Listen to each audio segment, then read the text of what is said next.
Rick, so good to see you. Good morning, Keith. How you doing? I'm ready, man. I'm ready to rock and roll, man. I got you today. Let's go. Okay, man. What's our topic?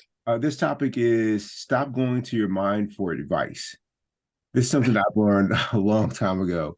And part of my technique is doing the exact opposite of what my mind wants me to do or what my ego is saying do. I've learned do the exact opposite. Your mind will have you get a divorce. It would have you having an extra, relational affair. It will have you like going and telling your boss off and quitting your job. It will just, it's destructive, man. I'm not talking about the mind that has produced all kinds of advancements in the way that we care for, uh, you know, people in healthcare, or how it's led to advances in technology that allows us to do things like we are right now.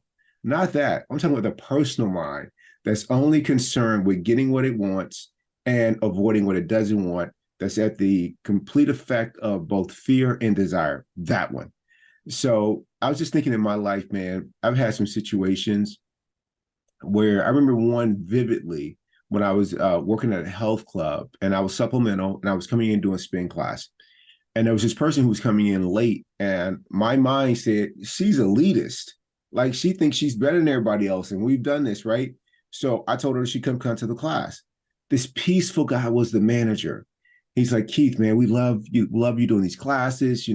There's a waiting list, you have great energy.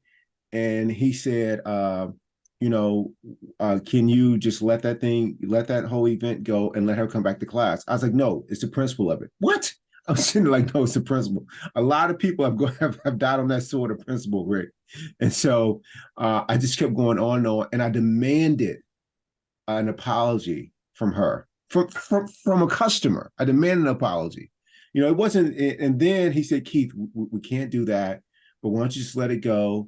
And so a year later, I ran into him again because I put my foot down and I quit teaching there over this. This is what my mind is telling me. You've been disrespected, or she's disrespecting other people that are in the class. It's not like the other people came to me and said, hey, Keith, we got a grievance with Elizabeth coming to class late. No, I just automatically assume that my problem, they shared the same problem with her. And then fast forward a year later, he runs into me and said, Keith, would you please come back? I was like, man, it's great that you want me to come back. You've been great to work with, but I still need that apology from her. It's like, it's ridiculous, man. And it doesn't stop. It just gives bad advice after bad advice. Make this a problem. Don't let this go. You got wronged in the divorce. You got to show them. None of that leads to the peaceful path, man. So what I've learned to do is to stop taking advice from my mind. Rick, what do you have to say about that? Well, I think it's an excellent move, and it's a wonderful example of how your mind can trick you into doing something that's dysfunctional and also hurts what your ultimate goal was. If your ultimate goal was to, be a good trainer and to help people get more fit and enjoy the class and so forth, that got in the way of that completely. There was no way that you were going to be able to be effective once you acted out like that, demanding an apology from somebody who was late. And you didn't even know the reason why she was late, right? I No. mean, there could have been like a kid sick and she was having to tend to the child, or it could have been something where there was an argument with her spouse and that had to be resolved before she felt good enough to come to a class. I mean, there's a million reasons why people don't live up to your expectations, Yeah. and none of it is none of those reasons are your business. I mean, it's a matter of, I think, a matter of not having opinions about so many things. One thing that I learned, Keith, I don't know about your experience, but I found my life improved quite a bit more when I stopped, or when I was aware of my hot buttons and let them go. For example, the hot button in that example was disrespect. You Right. were you were equating Elizabeth's lateness with a rejection of you, and as you said, an elitist kind of approach where she's better than the rest of the class and you, and that created all kinds of things that came up for you, triggers. But if you're aware of that, if you could say to yourself, I'm aware that I'm triggered by feeling disrespected when people don't adhere to the rules. So Hmm. that happens, you set up that little warning signal, that yellow light in your head. I'm being triggered here. Is that really the reality of what's happening? The reality was somebody just walked in a few minutes after the clock when your class began. That's the reality. What you drew from that was a whole series of interpretations that were not serving your interest. So my step that helped me quite a bit was just not to have an opinion about everybody else's behavior. Right, right. And when you start thinking, hey, Rick, you're not the center of the universe. I mean, it's not like you're the sun and all of the planets are other people and they're just waiting for you to make the rules and then you to discipline them when they break them. But that's kind of how I looked at it. And I think it's a hell of a lot more reasonable and peaceful if we're able to get away from having opinions about every damn thing that comes up. You don't have to have an opinion about anything. Give an example.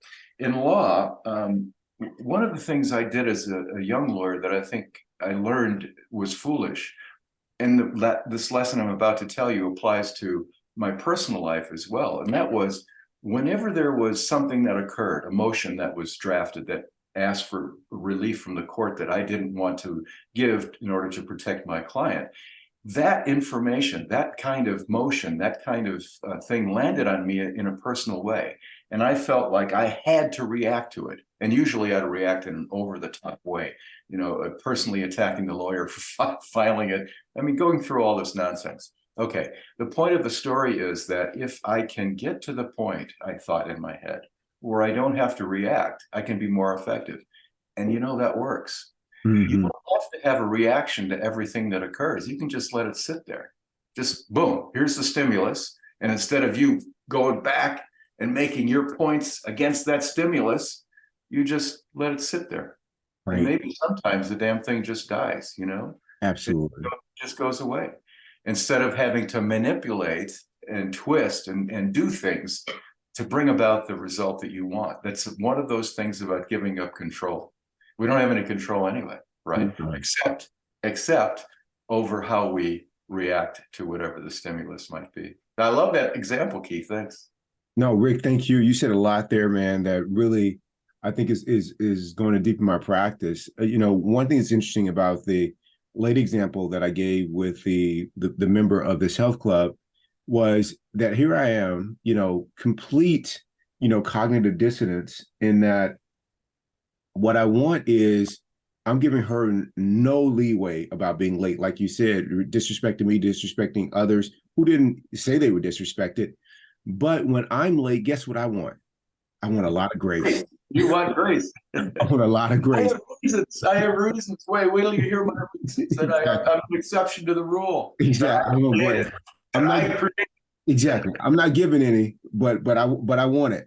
And the other thing that you said in terms of those triggers, and really just kind of like being like the tardy police.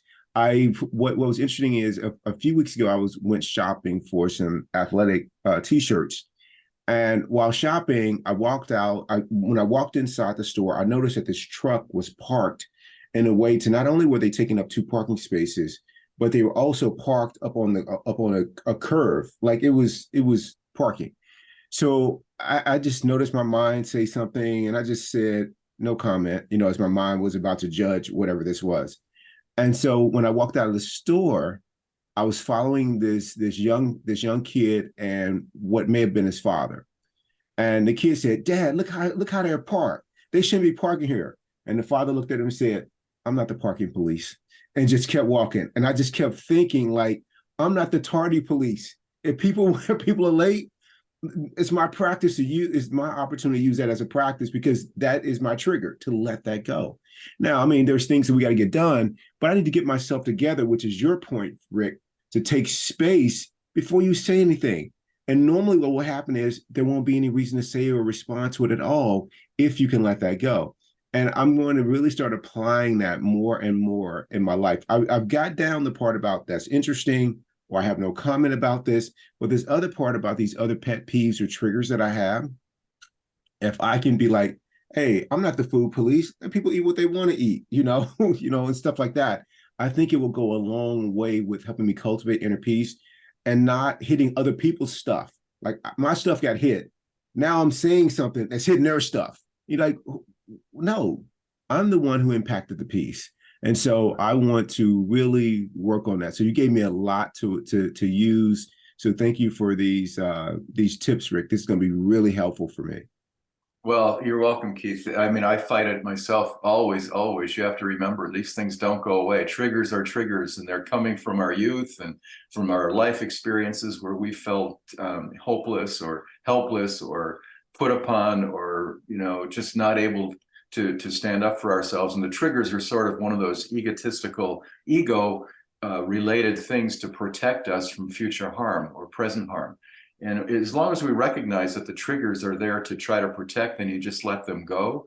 And giving yourself that space allows you to enjoy that inner peace. The whole game is trying to have Absolutely. a centeredness and a peacefulness and a gracefulness and an acceptance and a gratitude within us so that we can help others and help ourselves stay on that path of being happy, healthy, fulfilled. And this is part of that mental emotional component of not always striking out and not trying to control other people and not being triggered by things that you can never control. Only you can control. The only thing you can control is your attitude about what happens and what's coming at you. And you have complete freedom, no matter what anybody tells you. You have complete freedom to react to however you would like to. You can assess, and you're competent enough to assess. You can assess what the threat is. If there's no threat, you have to let it go. Absolutely. I love it, Rick. And thank you for a great show. Hey, it was really enjoyable, Keith. I love that example. I wish I was in that class. I would have loved to talk to Elizabeth. Oh, man. I was 1.0 for sure. Man. uh, Thank you, Rick. okay. I love you. I love you, buddy.